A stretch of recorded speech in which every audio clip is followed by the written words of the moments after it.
You actually thought that was funny. That was good. Apparently, you're an easy audience on Shabbat. All right, Shabbat Shalom. Chag Sameach.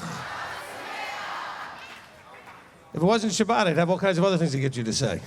Just keep going. It was good. Good morning. Boker Tov. Fantastic. All right. Welcome to the MTOI, or the YMTOI, presentation day. This is Shabbat. It's the last day of the feast. It's really the 8th day assembly, the special feast that's at the end of Sukkot. Like the additional day for all those of you that were already feeling that feeling of, I don't want to go home. So Yahweh gave us one more day. Fantastic.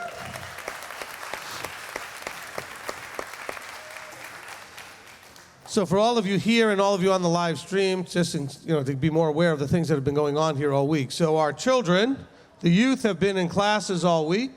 They've been learning about the armor of Elohim, okay? And so we have presentations today so that you can understand and get excited about and be very proud of all the things that they did all week and what they learned and how they engaged with the material, engaged with their understanding of the Torah, the Brit Hadashah, Yeshua, the Father, all of that. And so I'm going to bring up the director of the program, my wife, Rebbetzin Julie.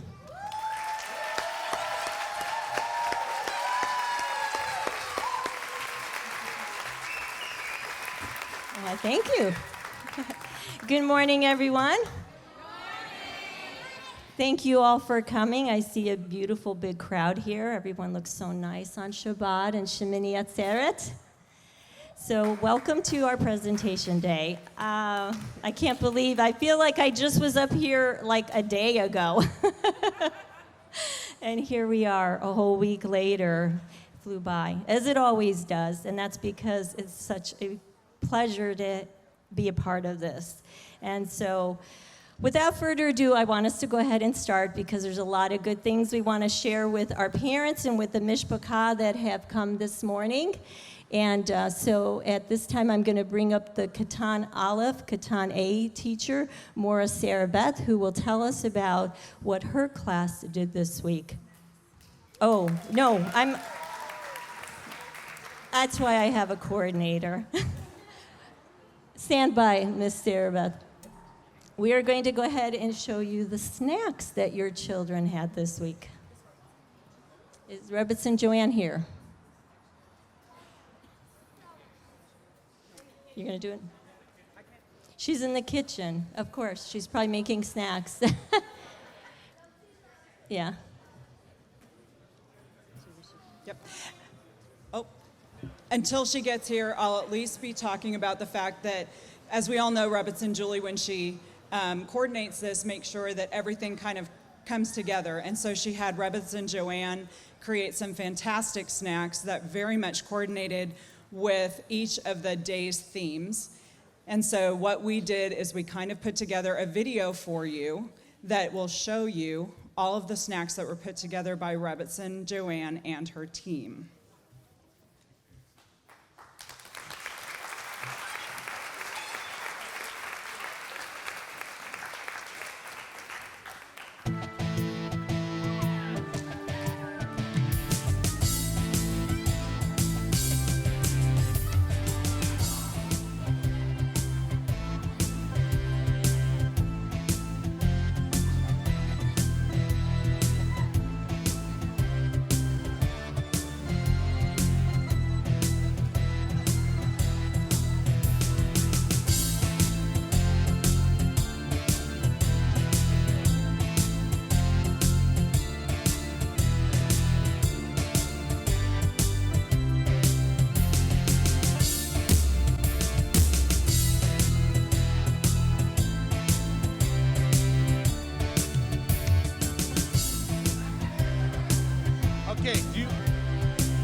This here snack right here was the feet, and it's a orange and pomegranates for the feet. Okay, here's the shield for the fiery darts. Okay, now I made a quiver and to put the fiery darts in, and we have the cheese balls, but the fiery dart was the pretzel, the marshmallow, and rolled in chocolate, and oh, gee, we're going fast. Okay, this here is the helmet. The helmet is the large marshmallow with the frosting around it. Okay, now we got the sword. Okay, this here is the sword, which is actually the Torah.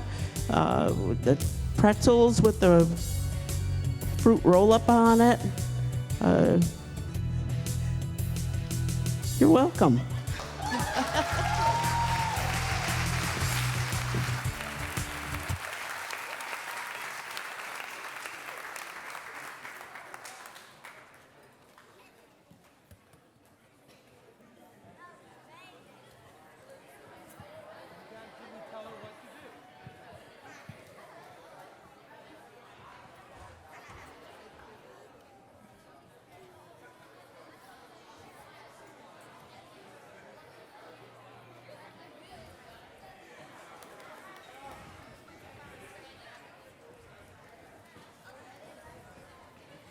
Good morning.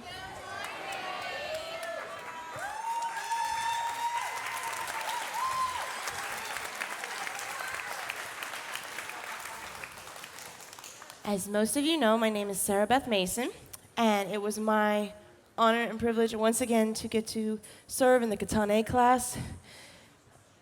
I just don't have words for how much I appreciate this role and how much I appreciate the trust that I've been given by my leadership and by the parents to be able to instill the Torah into our next generation and to watch them flourish and grow is just amazing. It was my honor also to work next to Ms. Shannon this feast, to watch that young woman. She is, and many of you may know her, she's a white, so they don't like to push themselves. They don't like to be in conflict zones. She signed up for the 5 to 8-year-olds. If she can do that, I know I can do anything. I was just so impressed and amazed by her heart. And thank you to all my helpers. You all were amazing. Thank you so much to everyone who was just ready to help any need I had. I was with family. I was safe. It was wonderful. I was not on my own. Again, I was in the 5 to 8-year-olds, so having support was great. All right, so before I get into the lessons and what we taught,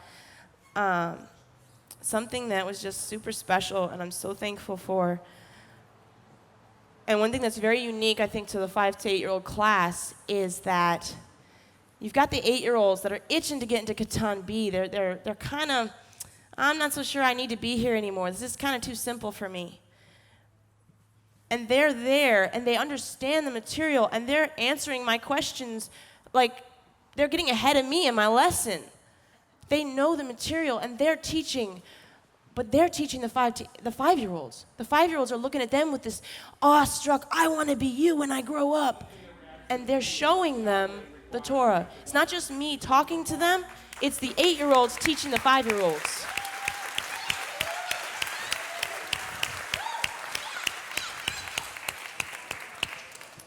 And 7-year-olds, I'm not leaving you guys out. You did great too.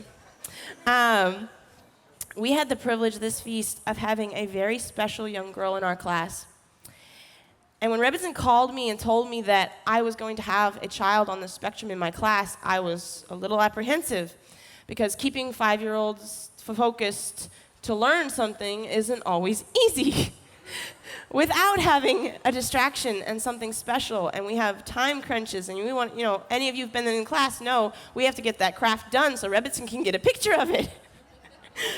So I was a little apprehensive, and she's like, okay, you can, just tell me if it can work. If not, we can pull her out. And the first day of class, we got in there, and she was having a moment And a mom was dealing with it, which her mom was amazing, by the way. Ashley, you're my hero. But Agnes was having a moment, and the kids were all like, wait, what's going on? And this is weird, and I don't know what to do with this. And I took that moment, and Abba brought Rabbi's words to my head, the Ruach reminded me that we all have stuff. So I told the kids, we all have stuff. Yours just may not be visible. This is your opportunity. This is your test. Are you going to be able to focus, or are you going to let her distract you? I made it a challenge. I have never seen Katane behave so well. They went above and beyond to behave.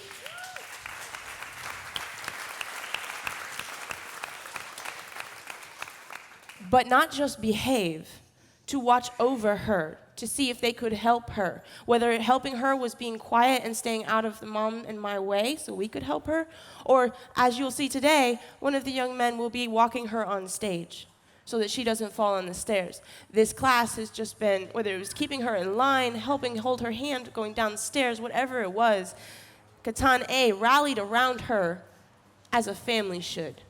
And I was just blown away.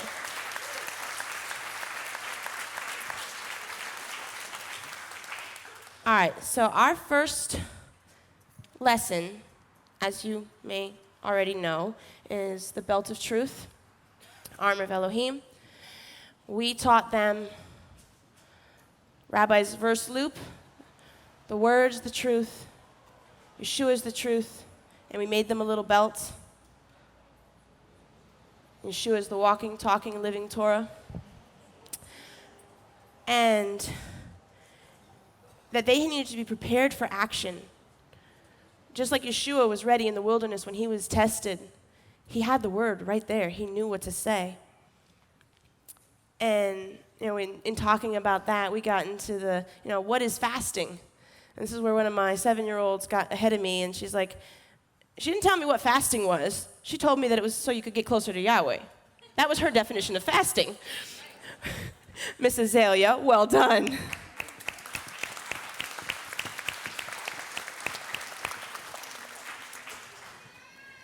And just, they knew that Yeshua, and I asked them, how did Yeshua get there? I got very detailed answered. I didn't get just, he studied the word. I didn't get a simple answer. I got the detail of how he studied the word in all the little different ways. So I was so impressed by the different children that answered that. Again, Azalea stole the show first day, right out of the gate. I didn't just leave it at, Yeshua had quoted the word. I said, where did it come from? Where did he quote? And I was hoping for the Torah, the Bible, something simple. No, Miss Azalea said Deuteronomy. We were almost all on the floor like, wait, what? This girl's 7. But again, she's showing that love for the Torah, that enthusiasm to the 5-year-olds, and that's just priceless. I, as a teacher, cannot motivate that way without their help. Showing that is just beyond amazing. All right, so for lesson 2, the breastplate of righteousness, we exchanged, instead of the tribes' names, like the high priest would have, we did 12 things that were right, because it's staying on the path that protects us, protects our hearts. So we've got some things on here. Respect leadership, give to Yahweh, don't covet, do not fear, honor your parents, delight in the Shabbat, so on and so forth. The children came up with some of their own as well. Doing what's right protects our heart, and we chose to contrast King Shaul's heart and King David's heart. And how, where you choose to walk, if you choose to walk in righteousness, it leads you somewhere. And where is it leading you? And I was amazed. I was hoping, somebody would say the kingdom. I got every definition for the kingdom under the sun. Land of milk and honey, promised land, garden, was Miss Agnes piped up without raising her hand, of course. She's just like, the garden. And everybody had a different way to describe the kingdom. And I was so impressed. The whole class knew where we were going, where we're headed, what we're fighting for. which was very, very, very sweet and encouraging to me as a teacher. All right, then for lesson 3, we had fitting your feet with the preparation of the good news of peace. They got to play with some permanent markers and alcohol and blend all kinds of colors together. Deuteronomy 10:12, walking in all his ways. All right, and we taught that our feet are what we do, how we walk. And going again, and walking in all his ways protects us. Every time I asked them what my job was or what the Torah's job was, is to keep us safe. They thoroughly had that ingrained in them. They didn't hesitate. Our story was Abraham's journey and how Abraham did everything that Yahweh told him to do. Asking the kids, what kind of feet do they have? And Judah was very honest. Sometimes he doesn't have the feet he should, which I thought was really sweet. But he had this really cool way of describing it. And I think he was quoting a parent, but he said it's like walking on the curb, balancing. You have to stay right there. You can't fall off, but it's easy to fall off. You have to keep your balance and stay on that path. All right, day 4 was our shield. And of course, the Torah is our shield. So we made a little scroll.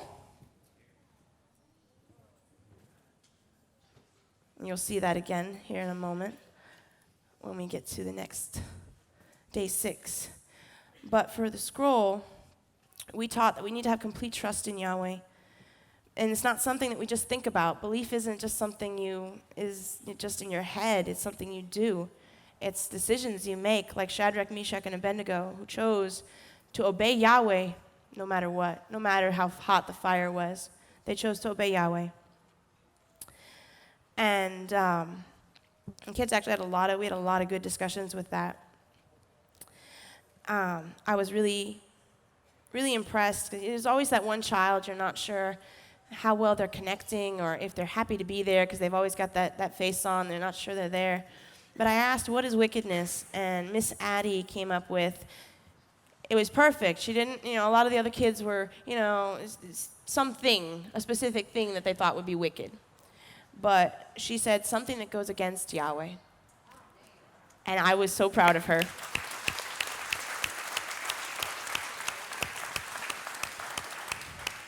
All right, for lesson 5, the helmet of deliverance, we took a hat, and we didn't want to do the priest's outfit exactly, so we tweaked it a little bit, and it says deliverance, and the kids got to press it into the gold paper, and they had a lot of fun with that. It looks really cool. I might just think this is my favorite craft, but that was our craft for the helmet.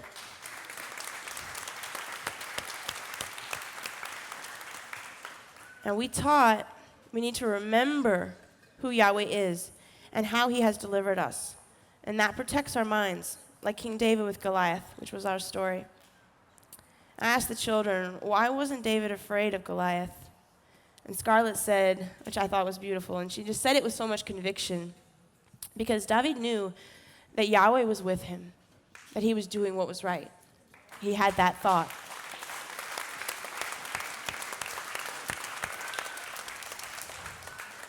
All right, now bear with me.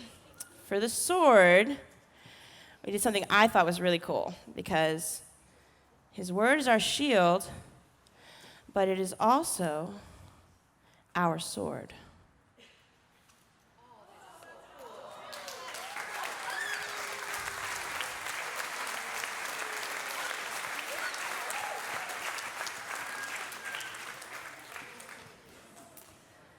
All right, we taught that the scripture is our sword, and we need to have it sharp and ready to go, just like how Yeshua was in the wilderness with his sword sharp and ready.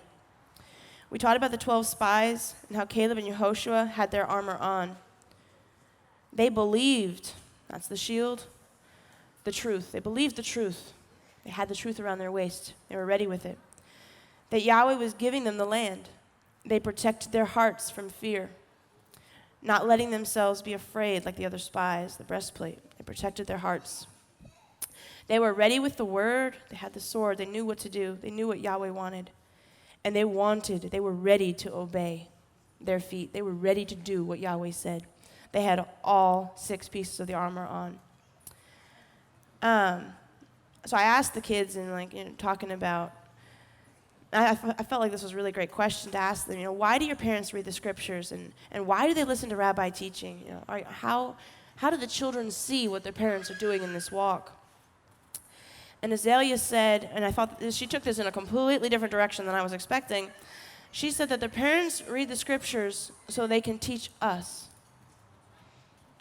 And so that Judah came up with, they listen to rabbis' teaching so they can learn and stay on the path. They connected with why we're doing this as a group.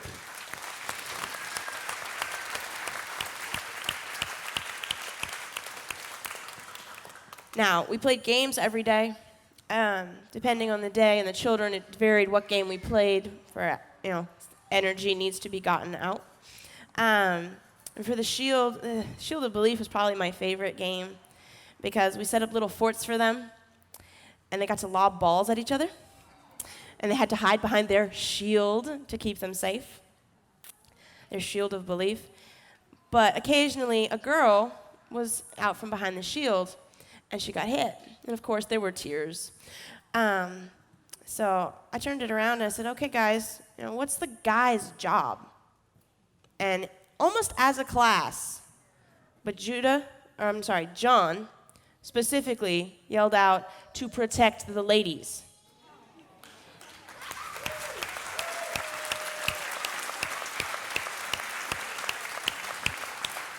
To which I told them, get to it, boys, put your ladies where they're safe.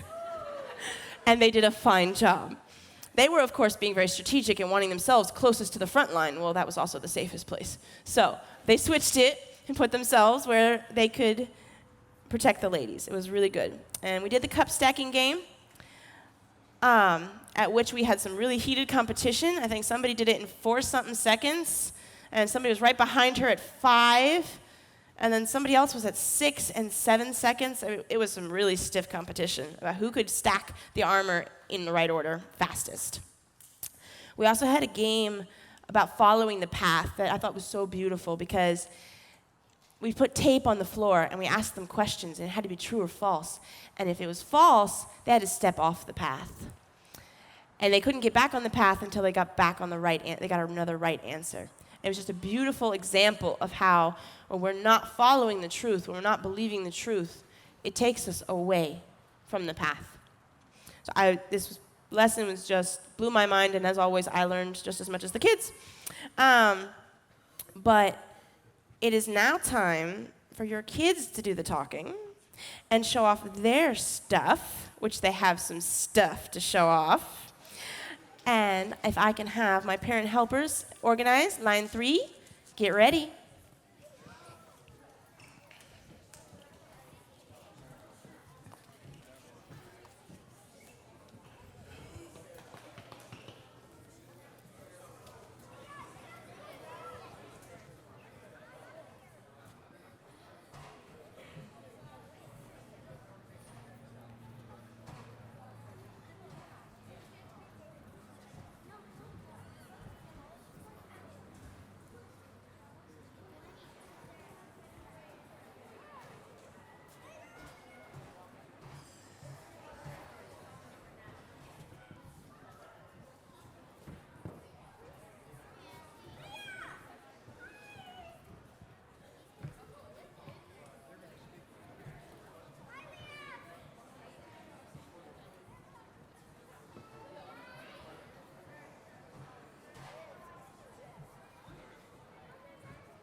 I especially liked listening to the children continue to sing the song while the video was playing. So you guys got it extra special on that side of the room because you got to hear them sing again.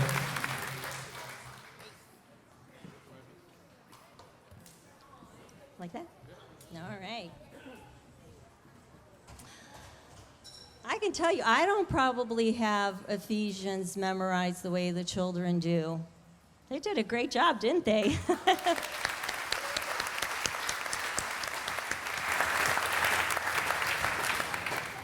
Okay, the Katan Bet class was my class, and my assistant was Miss Nadia, who is up here with me. She is my Vanna for today. In our class, we also studied the 6 pieces of Elohim's armor that Paul described in Ephesians 6:14 through 17. The armor is a metaphor for action we need to take in our spiritual lives.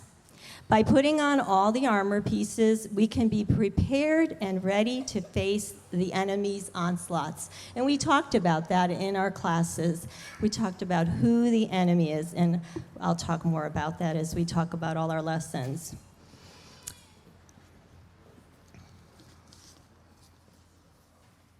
In all our lessons, we compared and contrasted the armor of Elohim with a Roman soldier, which, let's face it, most of the people in this room have been taught that the armor of God is described as compared to a Roman soldier, right?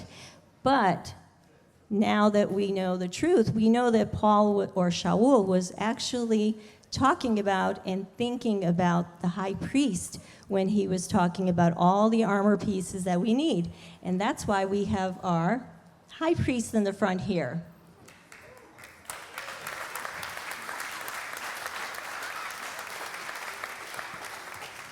I want to thank Ms. Beth Langton for drawing that for me and painting it and having it ready for our classes. It was a wonderful asset for us and tool to look at as we were studying each armor piece. We also looked at verses in all our lessons that told us who represents the armor, each piece of armor, and the one who is the adversary of the armor. And as we taught the children, Yeshua is the armor pieces, and his adversary is Hasatan. Our first lesson, let's start with each student got a lesson, and it had a cover that had all the pieces of the armor. And then I'm going to just show you one of the lessons. Give me 1 second, Nadia.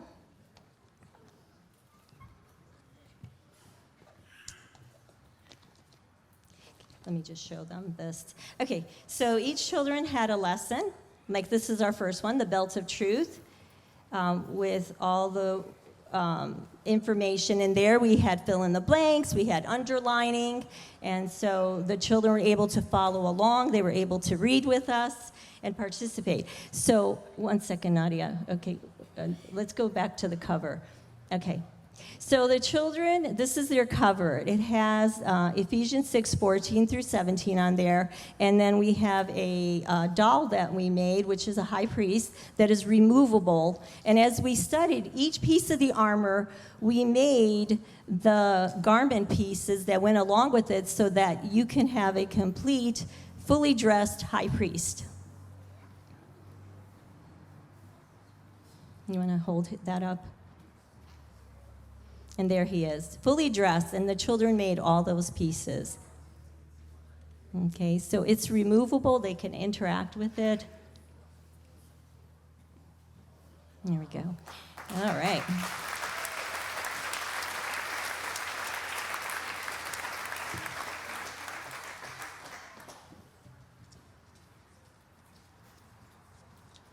Okay, so the first armor that we studied was the belt of truth. And that is our notebook page.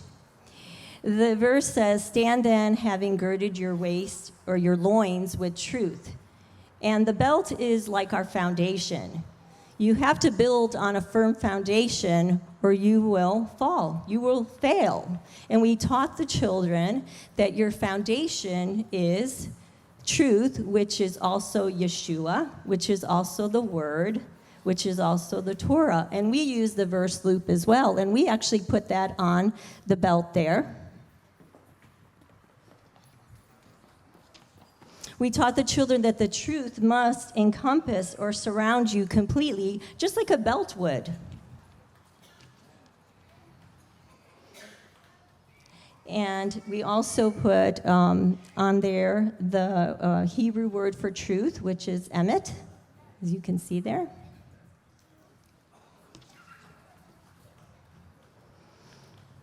We asked the children, who is the enemy of truth? And they knew that right away. They all shouted out, Hasatan! We looked at John 8:44, where Yeshua tells us that Hasatan was a murderer from the beginning, and he did not stand in the truth because there is no truth in him. When he speaks the lie, he speaks of his own, for he is a liar and the father of it. So that was irrefutable proof of who the enemy of truth is. We talked about ways that Hasatan can lie to us. Children expressed that there are a lot of holidays that the world celebrates that they say is truth, and the children knew that they weren't.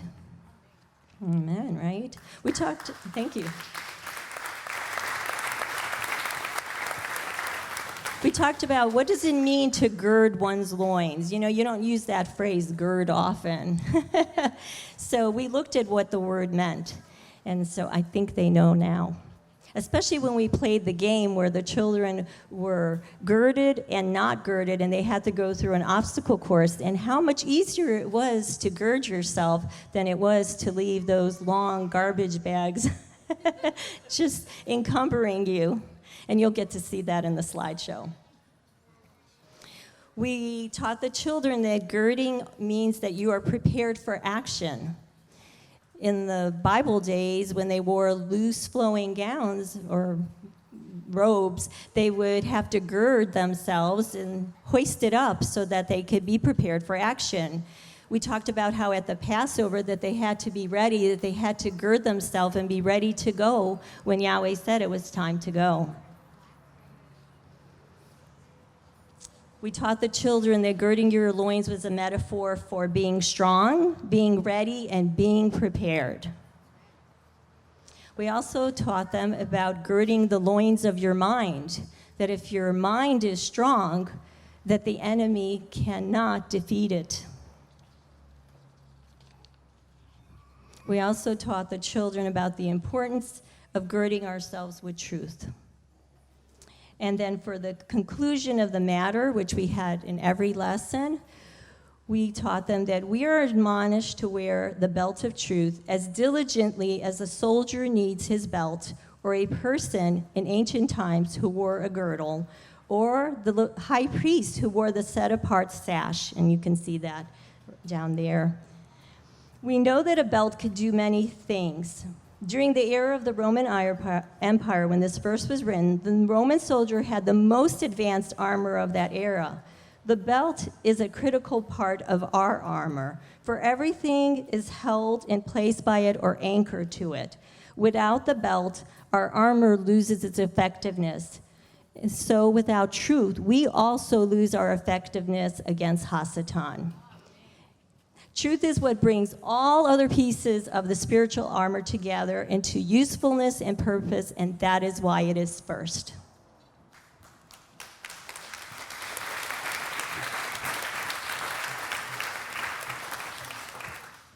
The second piece of armor that we looked at was the breastplate of righteousness, and Ms. Nadia is holding up our notebook page.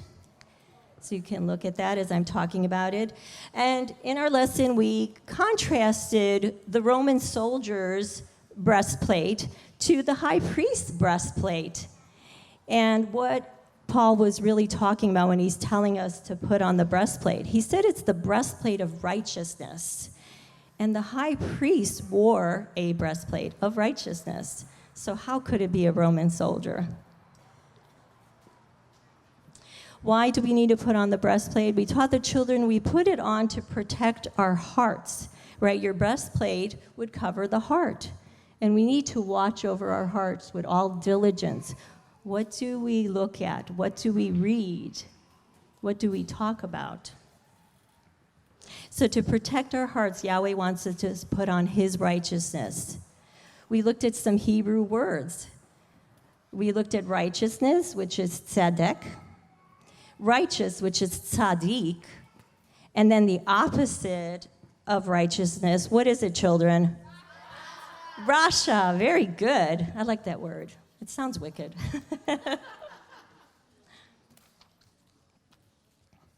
We taught the children from Rabbi Steve's teaching that righteousness is doing what is right in whose eyes, children? Yahweh, right? Righteousness also means being right with Elohim. And how do we do that? We obey. And that is how we are right with Yahweh. Okay. We also had on our notebook page a path. We taught them that staying on the path of righteousness will bring you safety, refuge, strength, protection. It brings you illumination, light, clarity, truth, and life. And then on the sides, we have a description of what happens when you walk off the path of righteousness. What does it bring? It brings exposure, weakness, vulnerability, darkness, confusion, lies, sin, and death. So staying on the path brings you the blessings, and stepping off the path brings you the curses.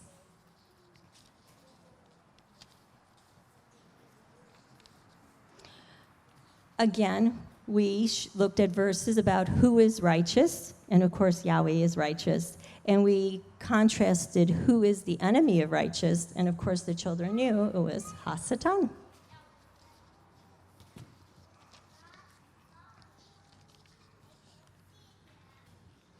We looked at Isaiah 59. Isaiah 59's chapter is Isaiah speaking to the house of Judah and telling them what would befall them when they step off the path of righteousness. But at the end, there is a hope that when they turn back to Yahweh, that he will put on the breastplate of righteousness, and that is the verse that we use, Isaiah 59:17. That he put on righteousness as a breastplate and a helmet of deliverance on his head. So Yeshua is that breastplate of righteousness. And the conclusion of the matter. When we stay on the straight path, we receive Yahweh's protection and covering. Putting on righteousness as our breastplate will deflect any arrows that Hasatan aims at us. We need to put on the righteousness of Yeshua. In order to dress for success, you put on the breastplate of righteousness.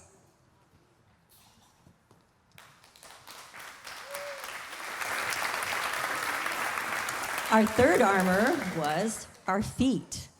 Now, the Roman soldiers would wear shoes on their feet, right, to protect themselves. But the high priest, did he wear shoes on his feet? Do you see shoes there? Or sandals? No. So it's not about the type of physical armor we put on. It's the spiritual armor. And we're fitting our feet with peace. And we taught the children that the Hebrew word for peace is, everyone knows this, shalom. We taught the children that when you know Yeshua, you know peace, the K-N-O-W. We used Isaiah 9:6 in our notebook page, which tells us that Yeshua's title is Sar Shalom, or Prince of Peace. It says, of the increase of his rule and peace there is no end, to establish it and sustain it with right ruling and with righteousness from now on evermore. We taught the children about walking in all his ways, not ours, and that is represented in our feet. And the children wrote on their feet ways you could walk in all his ways. We also taught them that if you don't know Yeshua, you won't know peace. N-O. We asked the children, what's on your feet? Are you wearing the walking, talking, living Torah, or are you wearing self-sovereignty as Hasatan did?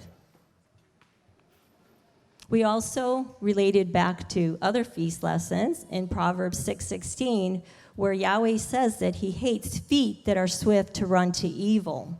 He wants our feet to be feet of peace. Also, in looking at the armor, we explained what the good news was. Yeshua will land on the Mount of Olives, and he will bring the good news of peace when he establishes his kingdom. We looked at those who fitted their feet.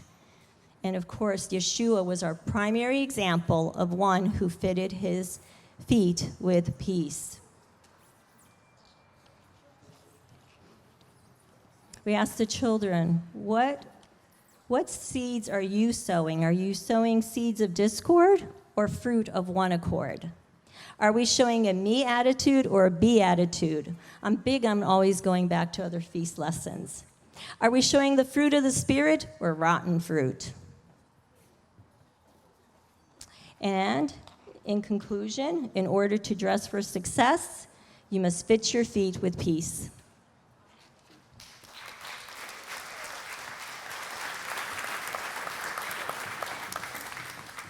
Our fourth piece of armor is the shield of belief.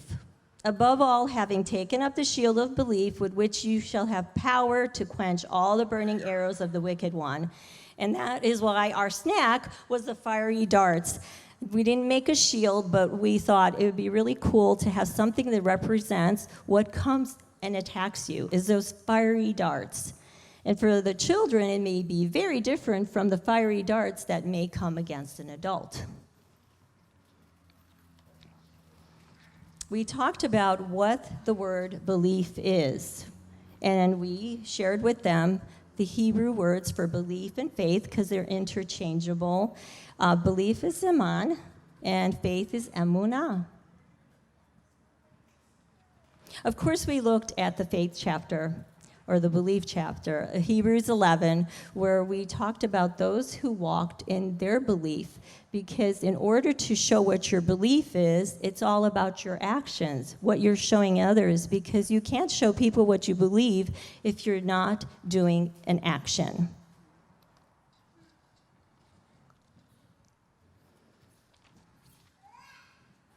We also looked at some stories of those who show the shield of belief, and Abraham was our first example in where Yahweh had said to him, "Do not be afraid, Abram, I am your shield." And what did Abraham do? He just got up and he went where Yahweh told him to show that he believed that Yahweh protect and take care of him.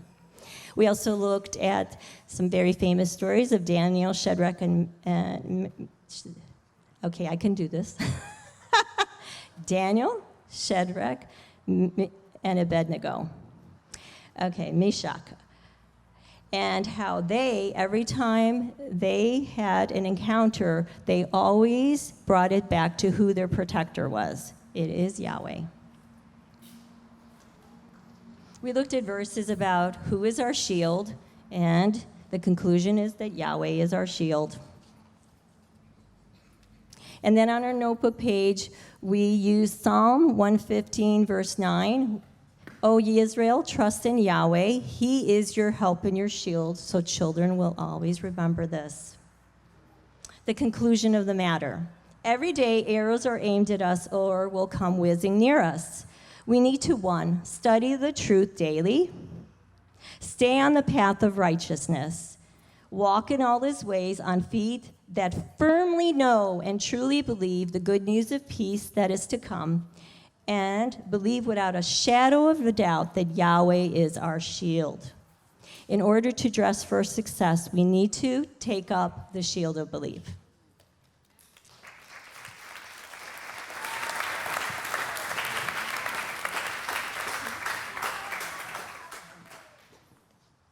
Okay, the fifth piece of armor is the helmet of deliverance. And that is our notebook page. Again, we contrasted what a Roman soldier wore to what the high priest wore. And the high priest wore the turban and the gold plate on his head to remind him that he is set apart to Yahweh, as we need to remember that we are set apart to Yahweh, our deliverer, to serve him. We looked at some Hebrew words for deliverance. There's a bunch of them. There's Yeshua, Yehoshua, Yeshu, Yasha, Teshua, and I thought I'd add one for what an ambulance in Israel is. It's an Hatzalah. I don't know if you can see this, but there is a Hatzalah.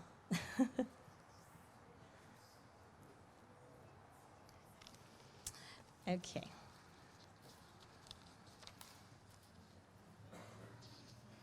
And then we answer the question, who is our deliverer? Of course, it is Yeshua.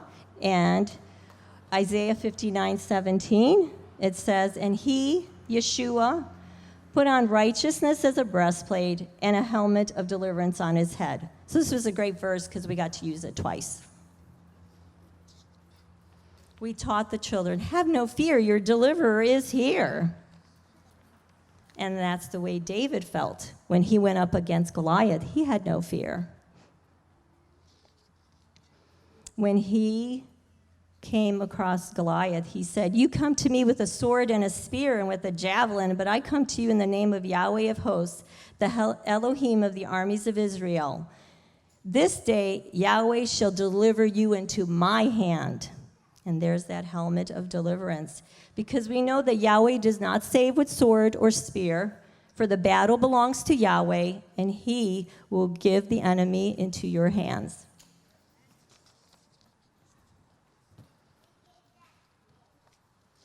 We told the children to wrap their heads around this. We had a good discussion about what that meant. What does wrap your head around this mean? And they know now what that means.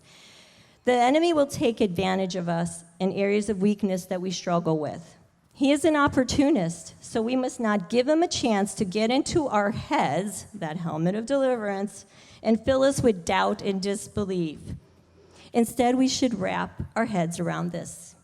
Yahweh will always stand ready to deliver us, but we have a part to play. We must resist the devil and not give place to him. We need to take control of our thoughts and humble ourselves. Most of all, we must submit to Yahweh in obedience, because only then can we stand firmly and face any enemy that comes up against us. We also looked at what are some ites in your life. When the Israelites were sent into the land, there were a lot of ites there. There were Jebusites, Canaanites, Hittites, Perizzites. Somebody actually said parasites. And I asked the children, what spiritual ites are in your life? Do you have things like lustites, angerites, mammonites, rejectites, grudgeites, prideites? We need to look at those ites in our lives, and we need to work on removing them so that we can trust in Yahweh and believe that he is our helmet of deliverance. So, in order to dress for success, take also the helmet of deliverance.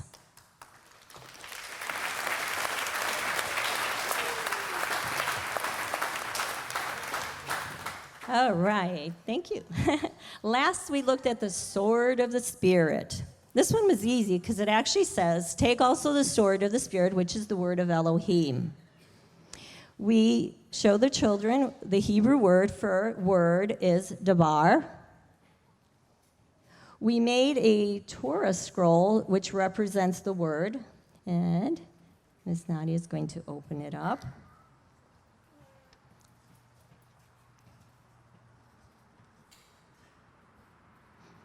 And there we wrote the verse from Isaiah 49:2. Oh, wait, no, I'm sorry. Hebrews 4:12.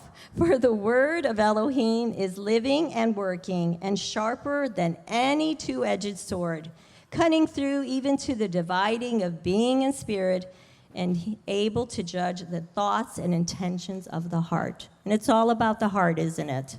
The heart of the matter.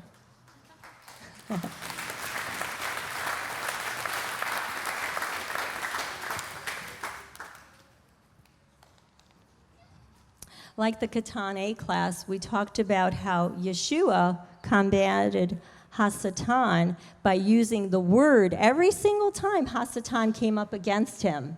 That was his sword. And when Yeshua returns, he will come with the sword of his mouth. On our notebook page, we also had a verse from Romans 10:8, which says, "For we know that the word should be near us in our mouths and in our hearts." So unless we know the scriptures, we can't use it as armor. And this is an armor piece we need in order to survive and to win. We taught the children what on guard means. You know, like when you're fencing, you would say, on guard. But then we also told them that Yahweh tells us to be ONGUARD, on guard. And the sword fits us for every good work and every battle we must face in order to defeat the enemy.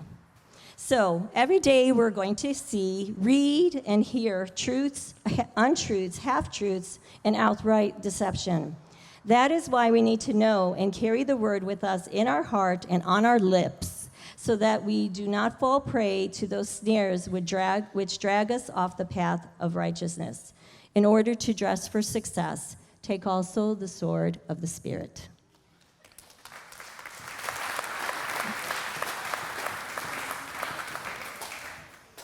Okay, so I want my Katan Bet children to be ready. They're going to come up and sing a special song that Miss Shira wrote.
so.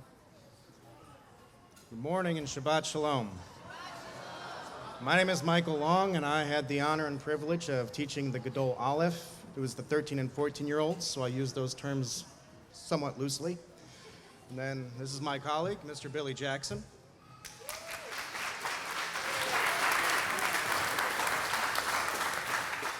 So I'm a white, so I'm going to be kind of quick and concise, and I'm going to let my red colleague here expand on everything. So, all right, so this Sukkot, we learned about the armor of Elohim, as all the other classes did. We kind of went a little bit deeper than Katan, Aleph, and Bet might have gone. So at the belt of truth, we learned it's likened to a priest's girdle, to hold things in, to strengthen, right? So we went over the breastplate of righteousness. We learned that it was to protect our heart. The things that we learn, then they become habits and they become a piece of our heart. Our faith is to protect that. We learned the feet fitted with peace, how we're to walk in emunah and understand that no matter what external circumstance there is, Yahweh has us. He is in control and he sees everything and knows everything that's happening. He allows or causes it to happen. We learned about the shield of belief. Our belief is our relationship with Yahweh. And the shield is our first line of defense in battle. We might not have all the truth. We might not have everything laid up in our heart. We might not be completely wise to everything because we haven't learned. We're all learning still. But that shield that we have, that relationship with Yahweh, that's our first line of defense, and we can deflect all of those flaming darts with that shield. We learned about the helmet of deliverance. We know that he will deliver us always if we trust in him. We don't always understand what that will look like, just as the Israelites didn't understand when Yahweh was going to deliver them from the Mitzrites. We don't know what it looks like. It almost always looks like something that we could have never even fathomed. We're to trust that he has us in his hands, and while we have the choice always to leave, he will never drop us. We had actually a little debate about this, about trust and the decisions that we have to make in life, whether we choose to serve him and his ambitions or ourselves. It was wish we had recorded it. It was a pretty good debate that we had. And then we learned about the sword of the Spirit. We use it to cut down our enemies in our spiritual battle. We use it to encompass our entire life, how we act, how we carry ourselves, our thoughts, our ambitions, our goals, and where we ultimately want to end up. We discussed each piece of armor. We discussed its implications. We talked about the physical, actual armor, and we likened it to what we were discussing on the spiritual realm, and how it's important that we all don our armor every day and be ever vigilant in this entire walk so that we can live to serve him and we don't fall into all the pitfalls that most of the world comes across. So, all right. And then lastly, the project that we had done was Mr. Billy Jackson's idea, and he had set it up to be more of a physical experience for the children to learn what we had gone over all week, so that way it can be a more visceral to them and their walk in life, and they can carry it with them if they so choose. All right, Mr. Billy Jackson. Shabbat Shalom.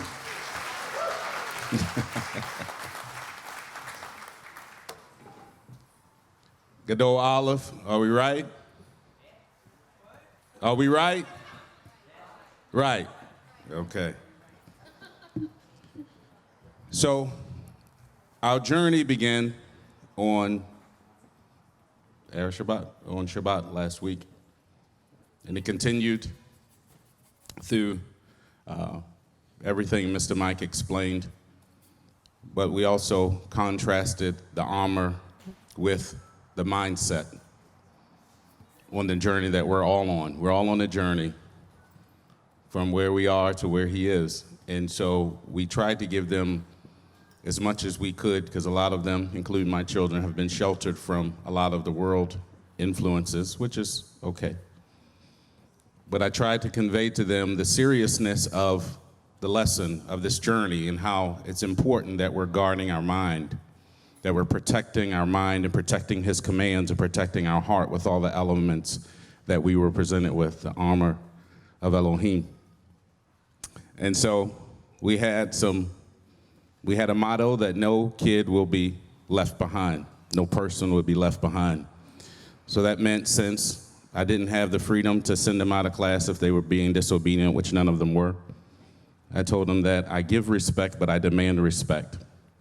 If you don't give it, I will take it, but I demand respect. And all of them were respectful. I respected them, and they all respected me and Mr. Mike. And we had our ups and downs because they're 13 and 14-year-olds, but we explained that this is around the same age that King David defeated Goliath. And when he was presented with Saul's armor, he chose his own, those 5 smooth rocks and that slingshot. So he chose to use the battlefield of his mind to defeat his enemy. So we have to be equipped first in our mind so it doesn't get into our heart, as Rabbi has taught us, protecting our heart and those vital organs so we can make it through the battle. Also talked a lot. They were very interested in me being a police officer, so we had a lot of those stories. Every day they wanted a new story. But trying to get them to understand the importance of police and the military and all those things and how it applies to the armor and protecting the head and protecting the vital organs, the heart, in battle, they were able to get a deeper understanding of how important it is to be protected with the, Elohim's armor. So we did a little skit. Well, we did an obstacle course inspired by, I had the idea, but I didn't realize that Yahweh gave Rebbeson the idea as well, so she shared her ideas with me. And we put those things together to have them run an obstacle course, as you'll see in a little bit.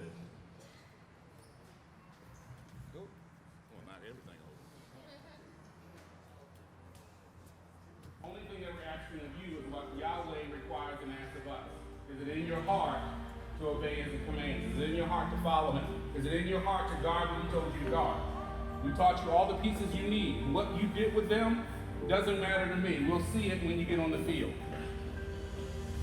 If you make it or if you fail, we'll see on the field.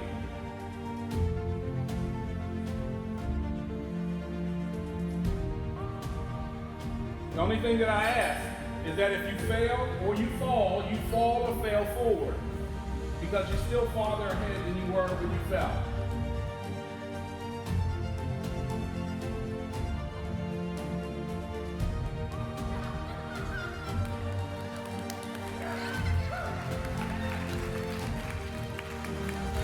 Because we have to get to the end. All of us will get to the end.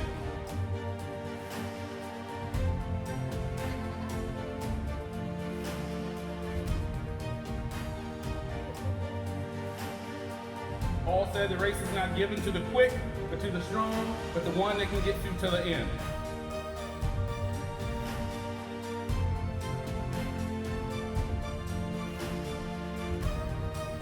Fail or fall forward. Then you get back up.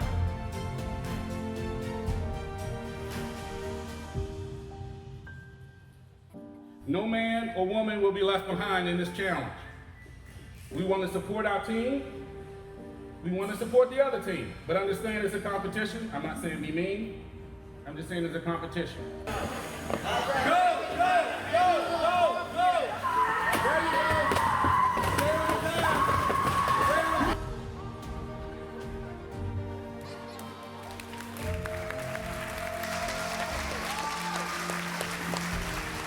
Gadol Olive, stand up. Stand up. Gadol Olive, stand up.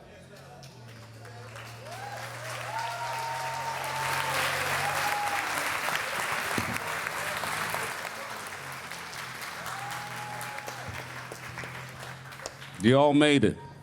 Congratulations. Have a seat.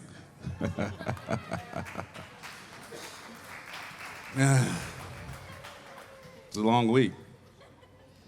Thank you, Mr. Manning, for the great work that you did. Mr. Manning produced this. Thank you, Rebbeson and Rabbi, for all that you do for us, inspiring us. It was a last-minute thing for me, but Yahweh put everything the way he wanted it, and it worked out the way he wanted it to work. Our helpers the last day when we did this obstacle course was none other than Mr. Tim and Elizabeth Ross. They were our helpers.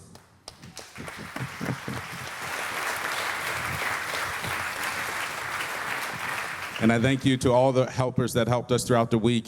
It was very inspired that we had those two because Mr. Tim Ross is a former Army drill sergeant, so that worked out great. And that worked out great.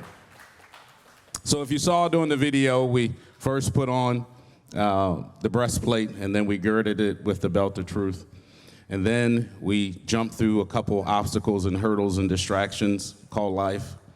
Then they picked up their shield and they picked up their sword to go on that narrow path where there were more distractions and getting beat up by the world, but they stayed on the path and they made it till the end. One thing we did when we got to the end is anybody saw The Good Dinosaur? I mentioned it to Mike, he didn't see it. Anybody saw The Good Dinosaur? The movie, Disney movie, The Good Dinosaur? Most of the parents? It was a phenomenal movie. So the kid was the animal and the animal was the human. Pretty cool. But at the end, one thing I got out of the movie, if anything, but one thing I got out of it, at the end, when they were going to be a part of the family, they got to take their hand and dip it in the mud, and they put it up on the tree. And so when we finished this challenge, at the end, when they completed the challenge, they got to dip their hand in a paint of their choosing, and they got to put it on a shirt for Rabbi and Rebbitzin, and they're going to sign it later, but this is their handprints.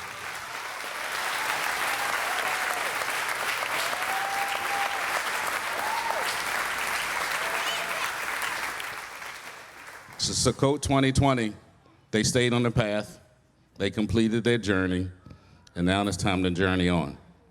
All right? Thank you.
Shabbat Shalom, Israel.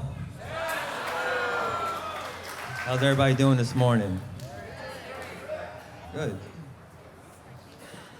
So I am Mr. Wayne to Godol B, or Wayne Brown, and this is my assistant. Caleb Baird. I'm definitely I'm glad to be here. Glad to have all the Dole be here, and glad to have the opportunity to work with them. Thank you, guys.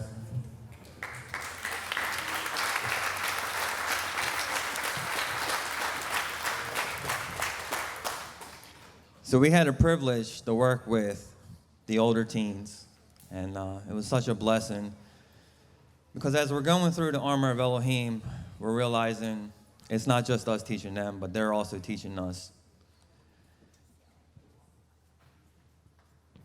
And those guys are very special in everything that they have done.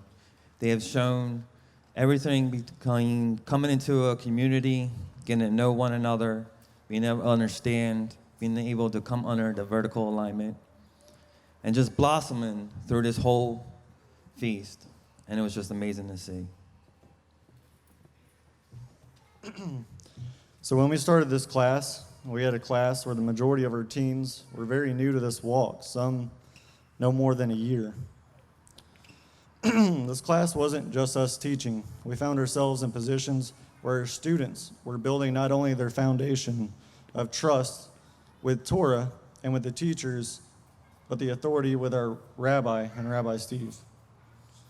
We played games with the teens that gave them visual representations and situations where they could incorporate the armor into their own lives.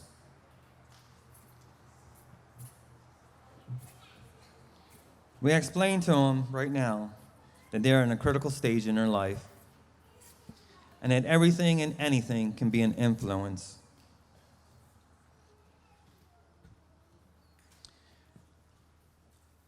And we told them, and we explained to them that the way to get through this journey, to walk on the path, is to apply the armor of Elohim. And with that, we explained every aspect of each armor to them. And we explained that the truth is the beginning of everything. And then when you have the truth, you end up with the application, which is turned into wisdom.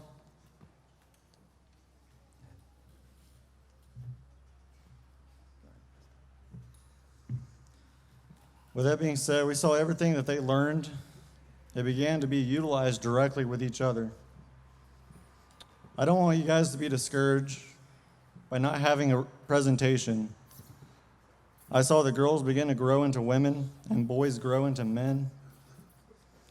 The tools that were taken from this class began to change their lives from the way they talked and treated one another to the way they began to submit to leadership.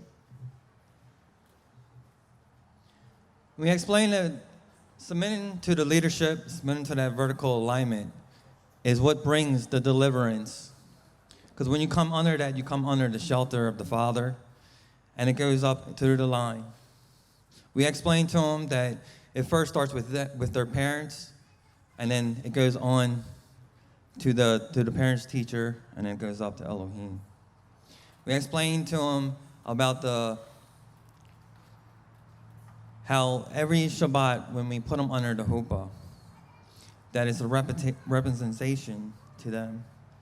That they are able to understand that covering is what Yahweh is for them. It brings protection, it brings the deliverance, it helps them in their walk. So Wayne and myself, we have received feedback from many of the parents, some with tears in their eyes, happy that what we're doing in this class was encouraging their kids to set that foundation in trust and belief.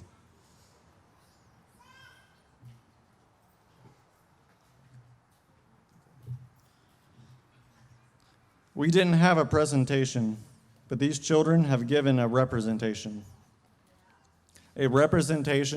of the fruit of applying the armor of Elohim to our lives. So right now we want to ask all the Gadol Bay to come up here and stand and be recognized for everything that you guys done this Sukkot.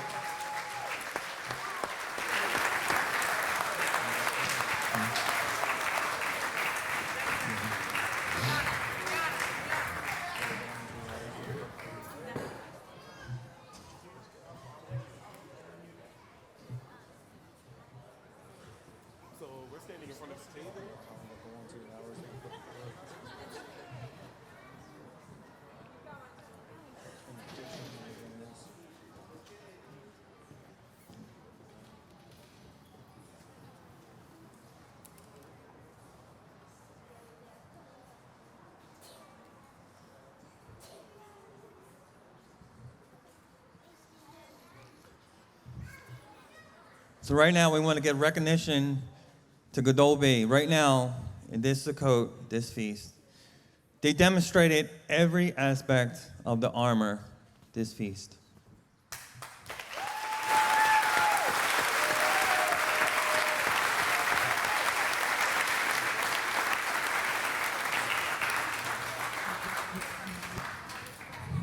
They were able to take in the truth and knowing what the truth is and being able to apply it in their lives, which gives them the wisdom of understanding, which is the fruit of their spirit.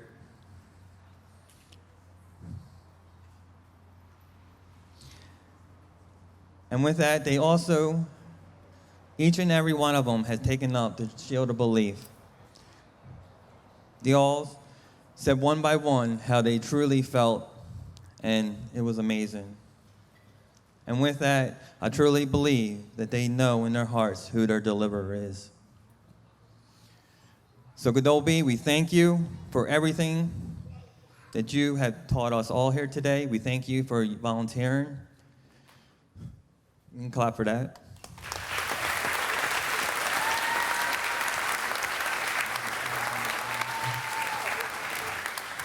And Gadol B, we encourage you today as a new start in your journey. Keep walking the walk, walk the path, stay on it, be righteous, do everything that you can.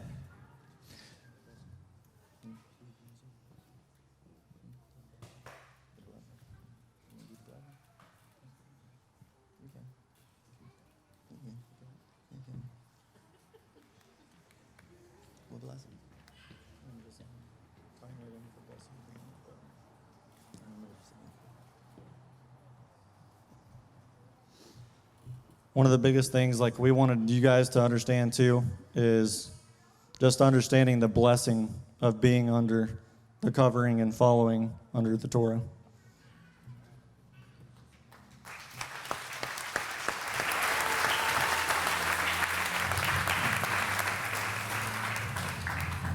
So we want to end it with a blessing for you guys.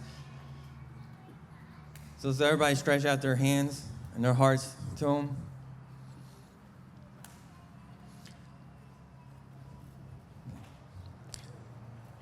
Father Abba, we come before you.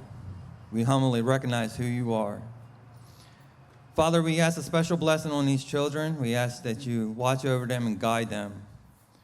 They're on the next step in their lives, and they're ready to pass over, Father, and they're ready to go on their own soon. So we just ask that you just watch over them, lead them, guide them, show them. Do everything you can to let them know that you're protecting them. So, Father, we just truly, we want to pray for them and just send them on their way to their next journey in life. And this we come before you by the authority given to your Son, Yeshua HaMashiach. Amen.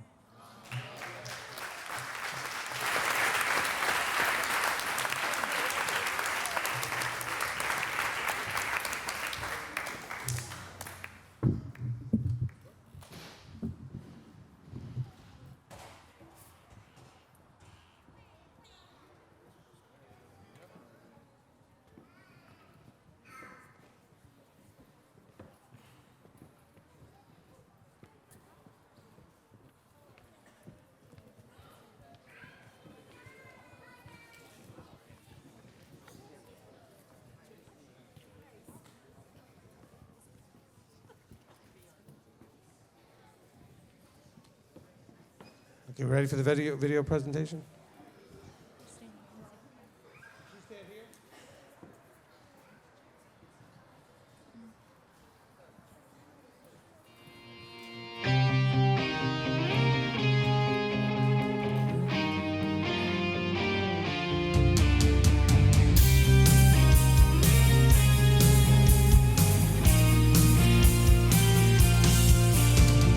Lies, there are cracks in my path, and hard times come around.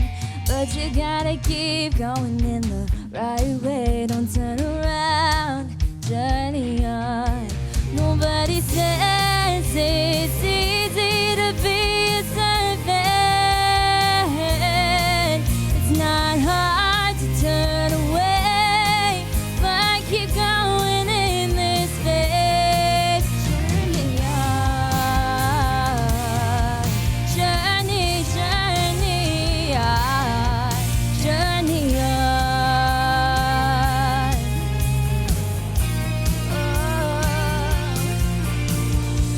I saw the writing on the wall. I went from place to place, job to job. Now I know my calling is to be a servant forever, until the kingdom I'll journey on. Nobody said it's easy to be a servant.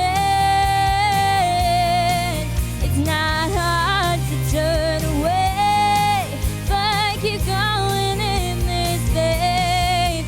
Nobody says it's easy to be a servant. It's not hard to turn away, but keep going in this faith. Journey on, journey, journey on, journey on.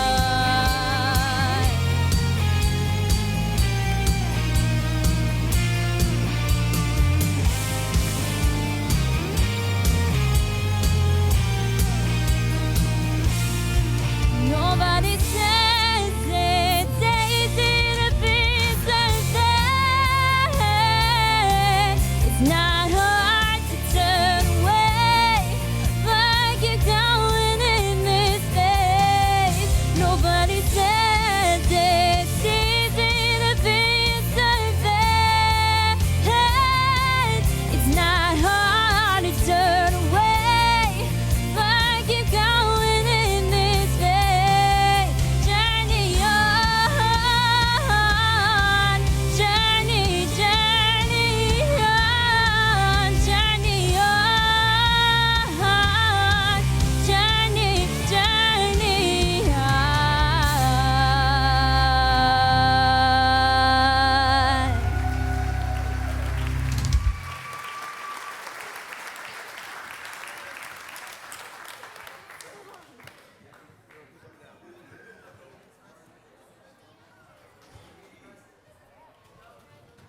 Amen, amen. And the timing of that song finished just right with the video. That was so perfect. Just like we didn't practice it. It was a spontaneous decision, and it just worked out perfectly. Amen.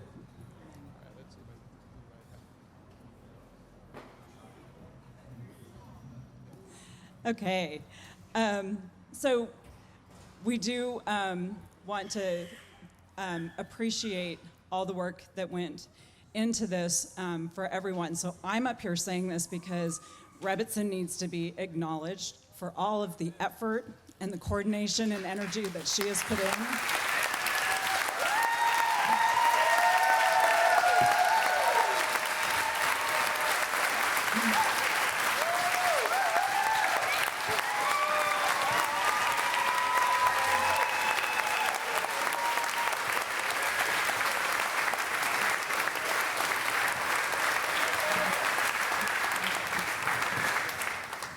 But as with any good leader, it takes a good team. And so we're going to just show you a little bit of that, and then we want to also show you a little bit more of what all the youth have been doing, so enjoy.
Oh, wow.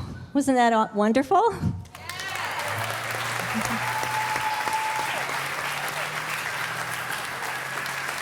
I just want to say, we're not professionals at this, okay? And we put all this together in a week, and it's all thanks to Yahweh, because He was here to help us. Aw.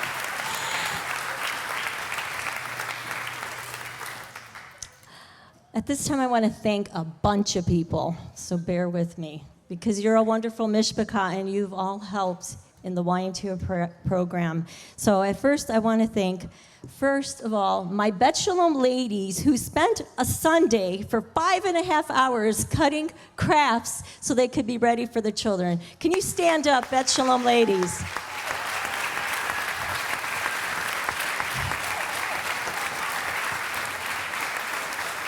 We had over 20 women meet on a Sunday that gave up their Sunday. We had our little red coordinator take dancing breaks. We had a lot of fun dancing in between so we could stretch our legs. And then we all went out to eat, so we had a lot of fun doing that.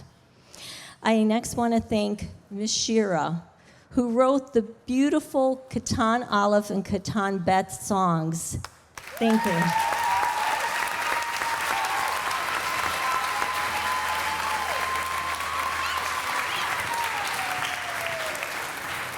I just want to explain again that Katan means little and Gadol means big.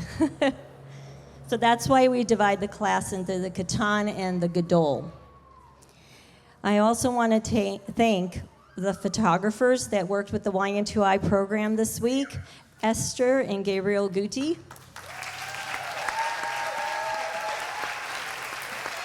They also helped in the video production. I want to thank the snack helpers and Rebitz and Joanne, who worked tirelessly to provide the beautiful snacks you saw in the presentation.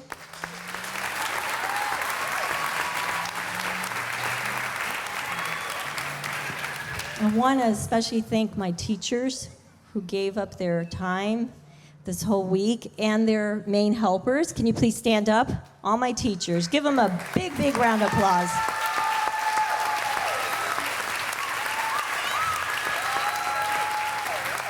And I want to thank my YMTOI coordinator, Ms. Betty, who was there for every need that I had. Thank you.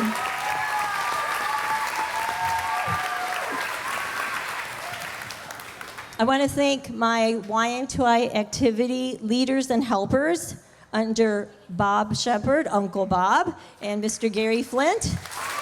Please stand up if you're here. They might be working. Oh, there's Mr. Gary. Is Uncle Bob still here? Oh, he already left. Okay, he'll have to watch this later. And under him, they had a host of helpers. Can you please stand up? All my daily helpers, if you're here, please stand up. Thank you. Thank you.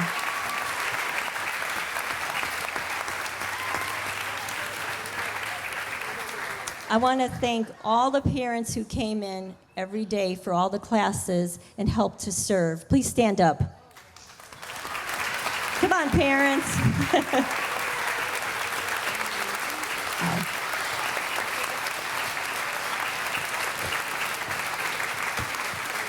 It took an army to take care of these children.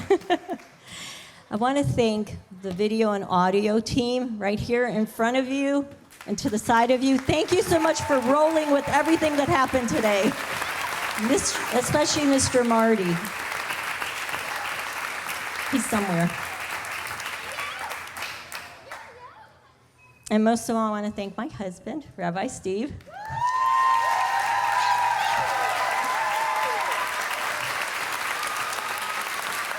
Thank you for being an amazing leader and for allowing this to happen. I love you.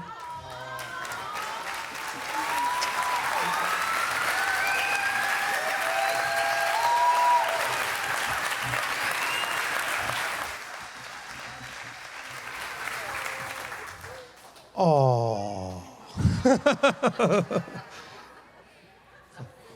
It's a good thing we didn't have glasses. I would be clicking the glasses, you know. This is not a wedding. All right, fantastic job, everyone. Children, you were awesome.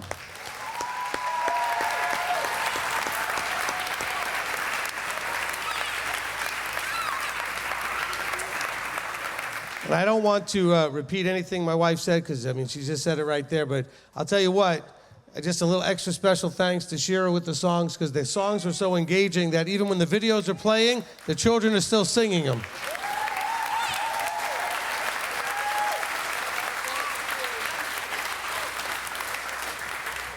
Look, it's not easy to write songs that stay in your head and you can't, they just stick with you. And the children really got them, and it's just a very special thing. Children, did you enjoy the songs? Yeah. There you go. Fantastic. All right. And by the way, we are hoping at some point to make a CD of all of the youth songs. Would you guys be excited about that?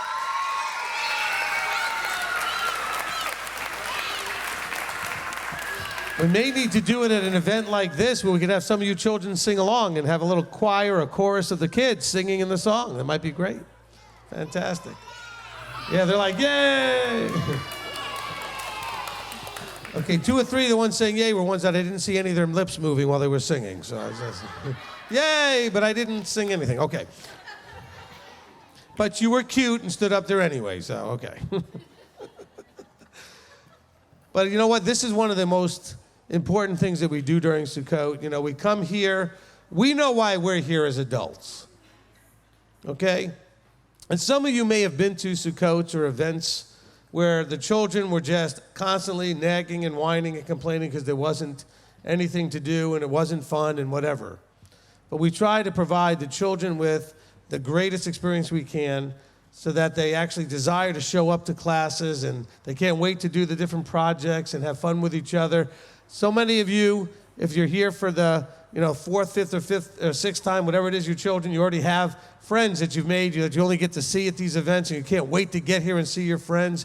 Others who this was the first time, you just made friends, and now you have people to stay in touch with. What a fantastic thing. And by the way, parents, they're already going to start nagging you to show up at Passover, okay? They're already going to be excited. By the way, we will announce about that at services later. During the announcements, we will be talking about Passover, okay? So I've already got that in my notes to announce. And so just fantastic job by everyone. I'm just so proud of all of you. Excellent.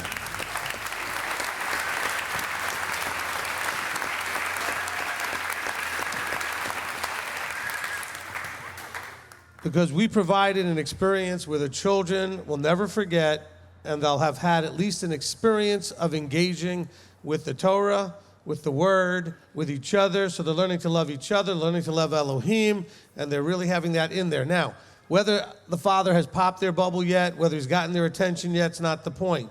If he has, that's great. If he hasn't, they'll remember. They'll remember this, okay?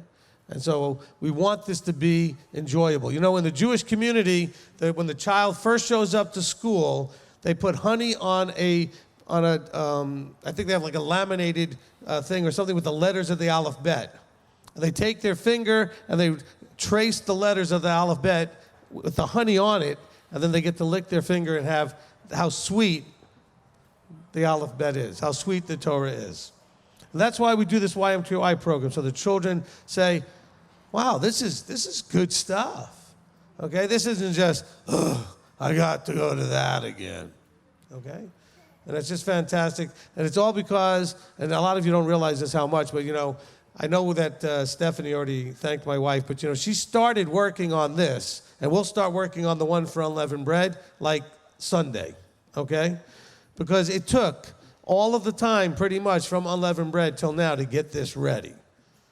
And we're talking like 40-hour weeks of just working on all of the lessons, all of the projects, all the crafts, all of the everything that goes into this, so that it can look this easy during a 7-day feast. Okay, so fantastic job by all those who work so hard to put these things together.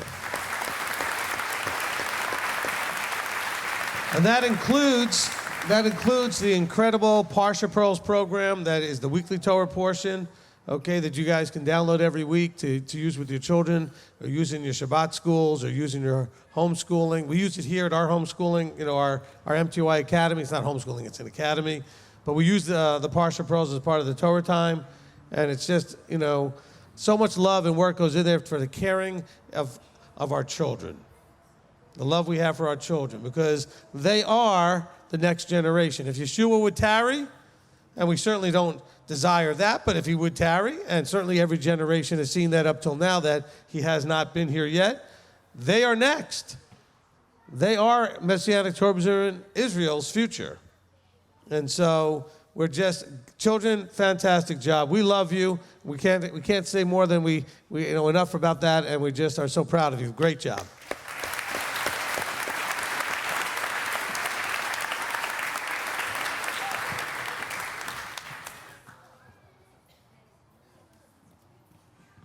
Okay, I'm getting information from the audience. Hold on.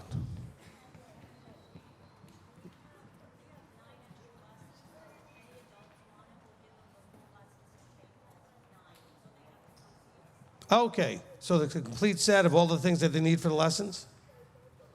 Okay, just the lessons themselves. Okay, we have apparently 9 extra sets, because we made 100 and we had 91 people. So we have 9 sets of lessons. And so any adults that want that for themselves or their children, come see Rebitz and Julie or Betty. Or just see Betty for it? Okay, Betty's got them. Okay, no stampede rushes, but just with the first 9 people that come up looking for the lessons, that'll be great. We have 9 extras, and that's fantastic. Okay, with that, we're going to dismiss. And again, I want to add just a fantastic job, and I'm going to pray. Father, we come before you, and I appreciate that Wayne prayed for the children, but I want to pray too. And Father, we just want to ask a special, special blessing on the children and all of us that have a responsibility to provide and care for these children. And that, Father, that you would give us the guidance we need and inspire them so that they will one day grow to be strong men and women of Yisrael. And so, Father, we place them in your hands. And we ask for that you would keep them safe, that you would provide for them, that you would cover them, that every need that they have, that they would know that you are always there and that you're aware and that you care. So, Father, we want to thank you for these children, ask these blessings upon them. In the name above all names, Yeshua our Messiah. Amen. Amen. Amen. We'll see you at lunch. Remember, service is 2:30.